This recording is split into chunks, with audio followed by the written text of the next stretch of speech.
Welcome to a special edition of Popcorn Bucket List, and today we've got a very special guest and a very special topic. I am your host, Nick Dahlhoff, and today we are going to be talking about video game movies. Now, I am not very well versed in this topic. I don't know a lot about them. I don't play a lot of video games. I've not seen a lot of video game movies.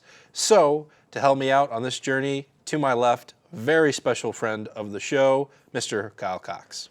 Hello, hello. Nice to finally be here on Popcorn Bucket List. I've been a fan of the show for a long time, and I've been kind of ready to talk to you about this topic that's kind of been on for a lot of years, and yet the road it's been traveling on has been iffy to somewhat okay these past couple of years. So I'm kind of glad to kind of go more in depth about it and really talk about it. Now, let's go a little bit into why we're talking about video game movies. Kyle, you got a new show you're preparing here called Double Click. Yes. Tell us a little bit more about that, what that's going to be about. So Double Click is a weekly talk show that takes place here at SMSU, recorded actually here in the studio, that talks about esports as a whole while also bringing up SMSU esports as well. It has weekly interviews with team captains, players, or anything in between to really give a more in-depth look about the world of esports and how that's going, while also providing recaps of competition from SMSU and a preview of what's to come for them. I'm really excited to see how it goes. We're still in the makings of it, still in production, but once we get it going, I'm going to be really excited to see what we got going on. And this is for SMSU's new esports team. Yes. Just starting out here.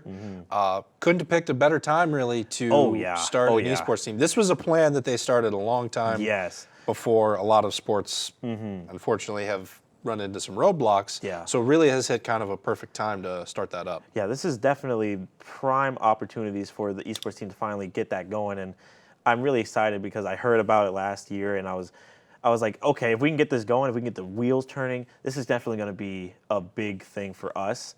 And now that we have it actually fully going, we got competitions getting set up, teams getting set up, recruitment's going well, and we got a nice lineup of games coming up in this fall and the spring. I'm really excited to see how the teams are going to be and possibilities for a future in esports 1 year down the line, 2 years down the line, and so on and so on. And it's going to be really fun to see how far we can evolve from there. Nice. So let's get into our big conversation here, video game movies as a genre. Yes. Why don't you kind of kick us off? What was kind of the beginnings of that? Yeah, so in the 90s, it was a very experimental time for all kinds of movies. You would just kind of throw something at the wall and you'd see what sticks. And one of the things that I'm guessing, big Hollywood execs were talking about was video games and how people can be like a big fan base around them. So how about we just bring those kind of elements to the big screen? And one of the bigger, more well-known examples, and even the first theatrical release of one, was the Super Mario Brothers movie. And if you've ever seen that movie, it's definitely not like the games in any way, shape, or form, but it was a valiant effort from them in a world where it's just like we have to adapt this to a audience that, if you think about it, it's just two plumbers trying to save a princess from a evil turtle dragon thing, and they basically just said, what if we did it in the city, underground, all that kind of stuff, and it didn't do too well, but they didn't give up from there, and they just started going down the line more and more. So it was definitely one of the roughest of starts as far as the genre goes. It was totally not what they were looking for, but down the line they started to adapt more games, more licenses, some good, some iffy, and some were just outright terrible.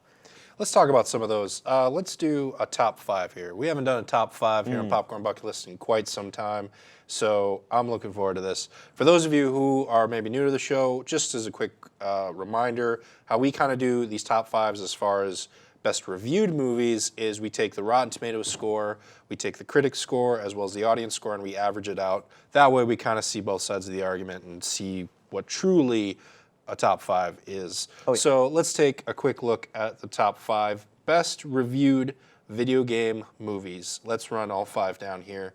Coming in at number 5 is the 2018 adaptation of Tomb Raider. Taking the number 4 spot is the Dwayne Johnson-led movie Rampage. Number 3 is the Detective Pikachu movie. Coming in at number 2 is Sonic the Hedgehog. And the upset to end all upsets in my book, coming in at number 1 is the sequel, Angry Birds 2 at a 78.5% Wow, average yeah. Rotten Tomato score, just beating out Sonic the Hedgehog.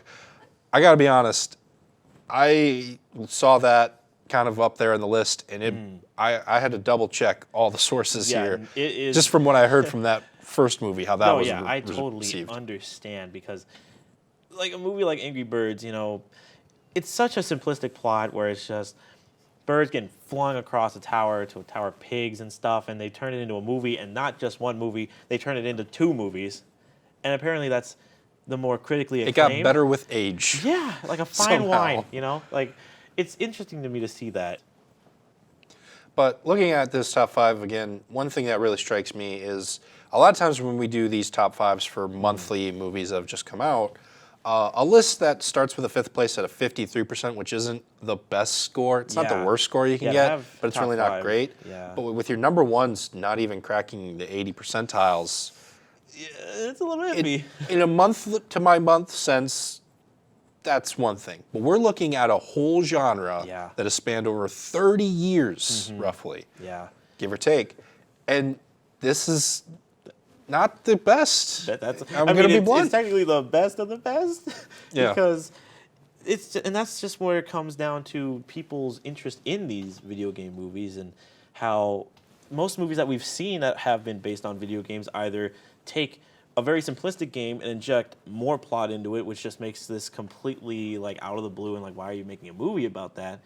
Or you take a game that has hours and hours of plot and lore to the point where it's like 60 to 80 hours in a game, and you condense that into about an hour, hour and a half, 2-hour movie.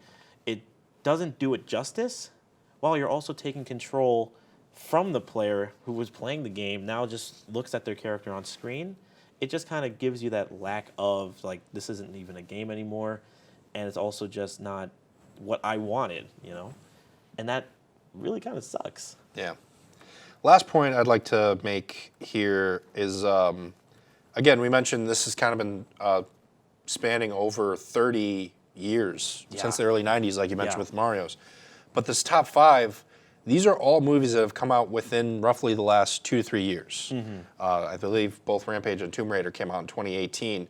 So is this sort of maybe a turning point? Are things kind of maybe improving, do you think? You can Did it take 25 plus years to finally them to Yeah. figure it out? You can kind of see this in 2 ways, where you can see like maybe they're finally catching their stride, and they're actually making movies that are more accurate to the source material, or they're trying something different, and people are starting to like it now. Or you can kind of see it in a way where it's like, even when they try, it's still not the best movie, so maybe it's just best not to try them anymore. But you think about it, there's still games, like video game movies still being made. I heard there was like a Minecraft movie being made at some point, and there's an Uncharted movie being made. And it's just like, do we really need them? But if we see what they're doing with it, it's a possibility. It is a possibility for sure. So those are the numbers for some of the best reviewed movies. Let's take a look at some of the biggest moneymakers, the yes. best box office.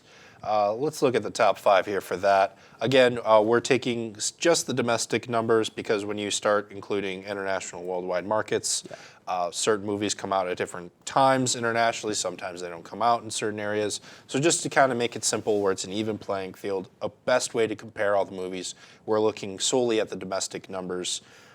Here's the top 5. Coming in at number 5 is Rampage. Taking the number 4 spot is the predecessor from our previous number 1 spot, The Angry Birds, the first movie.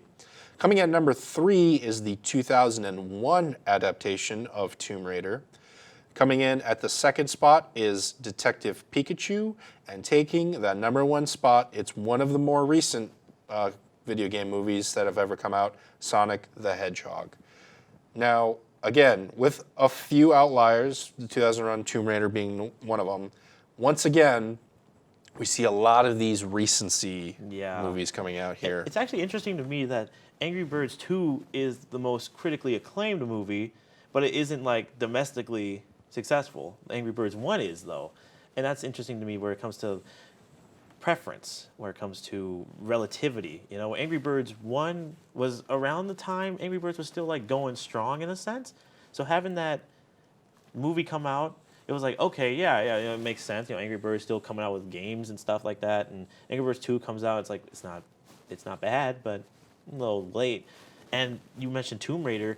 Angelina Jolie at the time was like a super big actress, and Tomb Raider the game was also like a really big franchise at that time. Like it just came out like maybe a couple years earlier, but not too far back where it's like, why are we making this now? And it did commercially well.